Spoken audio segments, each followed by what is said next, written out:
In this episode of How It Was, we will tell you what exactly shamans smoked, why Egypt was the main exporter of opium in the world, and what drug made you braver on the battlefield. Let's go.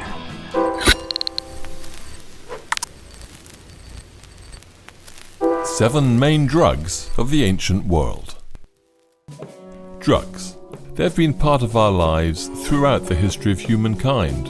Maybe there is something about the nature of Homo sapiens that makes us seek that high. Just imagine how impressive hallucinations would seem to ancient people. In many cultures, drug use became part of religious rituals, everyday life, and even medicine. It isn't easy to research ancient people's hobbies revolving around psychoactive substances, since the integrity of organic matter leaves something to be desired. It's hard, but not impossible. There's still some information. Let's start with light drugs. Marijuana. Hemp is one of the first plants domesticated by people. Hemp seeds, which do not contain psychoactive substances, were cooked and used to make oil. The stems were used for ropes and textile. For instance, this is an amphora from the Yangshao culture, which existed in China around 5,000 years BC. The patterns on its sides are made using a hemp rope. The blossom, on the other hand, was smoked and used in medication. Recipes for hemp medication can be found in ancient Egyptian papyri. It was meant to be used to treat various inflammatory processes in the body. Egyptians called hemp shemshemet. They recommended smoking it, eating it, rubbing it into the skin and eyes, and douching the vagina and the anus with hemp brew. Mesopotamia was another location where cannabis was used in medication, yet written records don't specify if those recipes were ever actually used in real life. Some physical evidence of smoking in the ancient world was found in 2019 while digging an ancient graveyard on the Chinese side of the Pamir mountain range. 8 out of 40 tombs had wooden braziers filled with stones in them. Radiocarbon dating was used to find out the age of the artifacts. It turned out to be 2,500 years old. The sides of the braziers and the stones were covered in cannabinol. This is a product of the main psychoactive substance in cannabis, known as tetrahydrocannabinol, or THC for short. The amount of cannabinol helped to establish the THC content. It was higher than in wild cannabis plant, which contains almost no psychoactive substances. To put it simply, when the ancient people of Pamir wanted to smoke, they knew how to pick cannabis which would get them really high. Scythians smoked in much the same way. Father of history Herodotus describes the procedure in detail. Scythians would make a tent around red-hot stones, get inside, put seeded buds on the stones, and the smoke would make them shout aloud. For a long time there was no other evidence of Scythians smoking cannabis, but in the 30s, Kharkiv archaeologist Sergei Rudenko found a whole smoking set in some ancient ruins near the Altai Mountains. A felt and leather tent, a bag filled with hemp seeds, sensors designed for inhaling smoke, and a bronze cauldron with some burned seeds.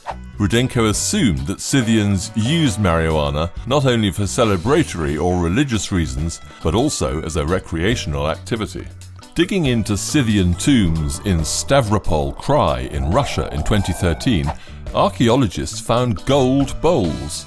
The sticky dark traces on the bottom were sent to forensic experts, and they identified them to be a mixture of opium and cannabis. Archaeologists believed that Scythians would fumigate their tents with cannabis, smoke, and drink poppy brew, the things that must have gone on in that tent. The fact that the artifacts were made from gold and were found in the tombs of people belonging to a high rank in the society shows that smoking was, if not sacred, then at least prestigious among the Scythian elite. Regular Scythians, on the other hand, probably used the method described by Herodotus. Roman authors too were familiar with cannabis. Pliny the Elder calls it laughing leaf, all while answering the eternal question, what do you do to ease off the high? The recipe goes like this. You have to mix pine cones with pepper and honey in palm wine and drink the mixture you obtain. We take no responsibility for the safety and efficiency of this recipe. Opium. Humanity has known opium poppy plant for almost as long as the good old cannabis. In Europe, its seeds were found in settlements dating back to early Neolithic age. One of the earliest poppy artifacts dates back to the 6th millennium BC. Traces of poppy use were found in a flooded settlement in La Marmotta in modern Italy. The analysis of poppy seeds found on that site showed that the plant was different from wild poppy. This means that it was actually grown on purpose. As soon as the first writing systems appeared, ancient authors started telling the world about opium. The first known record of opium poppy was found on a Sumerian clay tablet dating back to over 2,000 years BC.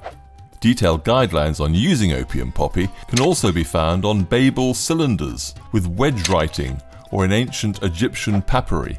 Egyptians used poppy juice as a painkiller and a sedative. They would drink it or squirt it into the anus. The author of the oldest known medical work, the so-called Ebers Papyrus, dating back to the 16th century BC, recommended giving poppy juice to young children so they wouldn't scream quite as much. Ancient Egyptian poppy was known for its remarkable quality. During the reign of pharaohs Thutmose IV, Akhenaten and Tutankhamun, Egypt would sell poppy to Phoenicians and Minoans. This way, opium from the Nile River Valley ended up in Carthage, Greece, and then further in Europe. One thing attesting to the importance of opium poppy back then was a statue from Crete, the poppy goddess. The poppy capsules on her head have distinctive cuts on them, precisely the type of cuts made to get poppy milk containing opium. Next to the statue, archaeologists found a cylinder-shaped vase used for inhaling opium vapors. A similar one was also found in Cyprus. Beetle. While the Mediterranean region was doing its own thing with opium, in Southeast Asia, people preferred stimulators. In the Duyong Cave site of Palawan Island in the Philippines, archaeologists found a skeleton with distinctive red stains on its teeth. The age of the find is estimated to be about 4,500 years. Such traces are typical of chewers of areca nuts and leaves of betel, a close relative of pepper. In many countries of Southeast Asia, pan, that's what the combination is called here, is widely chewed today, which is easy to notice looking at the ground covered in red spit. Areca nuts contain a stimulant called arecaline. It makes a person feel stronger, lighter, more confident, more at ease. But there is a problem. The preparation is addictive, and it also causes gum inflammation, darkens teeth, and may even lead to cancer. Soma. Holy books from the 2nd and 1st millennia BC, Rigveda of the Hindu and Avesta of Zoroastrians, are filled with mentions of soma or hayoma, an iconic drug, in 3 forms no less. First off, it is mentioned as an ingredient, but there are also mentions of it as a beverage and as a deity. Praise be to thee, O Hayoma, for he makes the poor man's thoughts as great as any of the richest whomsoever, said Zoroastrian devotees during their religious ceremonies. Indian Brahmins would call Soma a master of the world, dear to gods, a companion to gods, a god for gods. The beverage was believed to have restorative, intoxicating, hallucinogenic, and medicinal properties. It helps you live longer, wards off poverty and worry, helps the poor to feel rich, inspires singers to sing, and grants inspiration to poets. To obtain the drink, the plant would be soaked in water, strained with the help of pressing stones, filtered, and then milk and honey would be added. Sacred books describe the process of preparation, but don't name the main ingredient directly. In the Rigveda hymns, Soma is described as a red child of the earth, without any leaves, flowers, or fruit, and with a head that looks like an eye. So what was this miraculous drink made from? Researchers are still debating that. The possible options for what Soma was include toadstools, poppy flowers, hemp plant, and a Ephedra bush. There are a lot of reasons corroborating each of those versions. Famous psychonaut and ethnobiologist Terence McKenna personally verified all of the recipes of Rigveda and claimed that Soma was the psilocybin or magic mushroom growing on cowpats. There's some logic in that, The sacred drink would be created using the feces of an animal highly respected by the Hindus. Another viable candidate is the Ephedra plant. Ephedra contains an alkaloid called ephedrine, a psychostimulant similar in its properties to amphetamine. By the way, in the 20th century, ephedrine was used to treat asthma. How about some evidence? In the 1970s, archaeologists dug up an ancient settlement of Gonor Deep on the territory of present-day Turkmenistan. Some researchers believe it was inhabited by ancient Indo-Iranians and was one of the earliest centers of Zoroastrianism.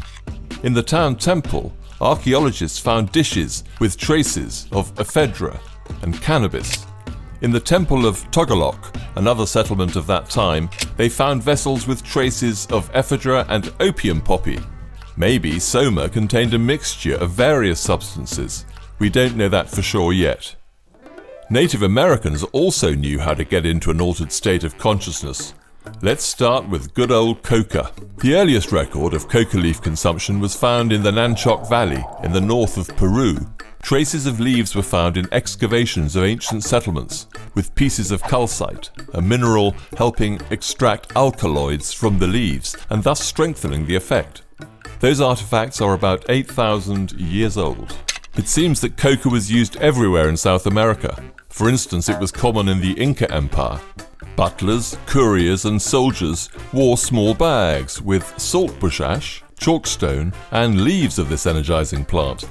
To measure the distance they've walked in one day, they would refer to the amount of coca that was chewed. Mescaline. Native Americans were also familiar with hallucinogens. Shamans would use them to communicate with spirits. There are many plants in the New World that can get you high. For instance, there are a few types of cacti containing mescaline. One of the best-known kinds is Peyote, which grows in Mexico and translates from the Aztec language as glisten or glistening. The earliest records of its consumption date back to the 4th millennium BC. Spanish conquistadors wrote quite a lot about rites where the cactus was used. They considered its effects to be devil's work and put a lot of effort into making people quit the habit. Safe to say they didn't succeed. Peyote is still used for spiritual rites in numerous Native American communities to this day. In 2019, archaeologists found a tomb of a shaman from about 1,000 years ago in the southwest of Bolivia. In his bag, he had a full set for drug consumption, small wooden platforms for blending the leaves and inhaling them, a carved tube decorated with human braids, tiny llama bone spatulas which were possibly used for mixing, 2 pieces of the actual plant, and the most precious thing, a pouch from 3 fox snouts. In the pouch, they found traces of 4 different psychotropic substances, 2 of which are the primary components of the hallucinogenic drink ayahuasca, which is still being used in rituals and ceremonies.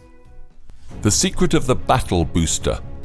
Now let's talk about Berserkers, the legendary warriors featured in Scandinavian sagas. Snorri Sturluson described ferocious warriors in his Ynglinga saga. They rushed forwards without armor, were as mad as dogs or wolves, bit their shields and were strong as bears or wild bulls, and killed people at a blow. But neither fire nor iron told upon themselves. Berserkers' strength and invincibility may well have been exaggerated by saga authors, but there is no doubt that they existed. What made them so fierce then? There are still discussions going on about that. The most popular version, of course, is that Berserkers would take something before a fight. What then? For a long time, toadstools were considered the most likely product, but in 1977, during a dig into a Viking tomb in the modern Denmark, archaeologists found henbane seeds. It turns out the symptoms it causes are much closer to the description of Berserkers' ferocity in Scandinavian sagas than toadstools or alcohol. However, archaeologists need more information to decide which version is actually the most likely to be true. People have consumed drugs for thousands of years, but only started fighting against them about 100 years ago. That's going to be a tough battle. More importantly, please don't try to use any of this information at home. It will not turn you into a shaman or a berserker. Stay safe, subscribe to our channel, and ring the bell to get notified about our new videos.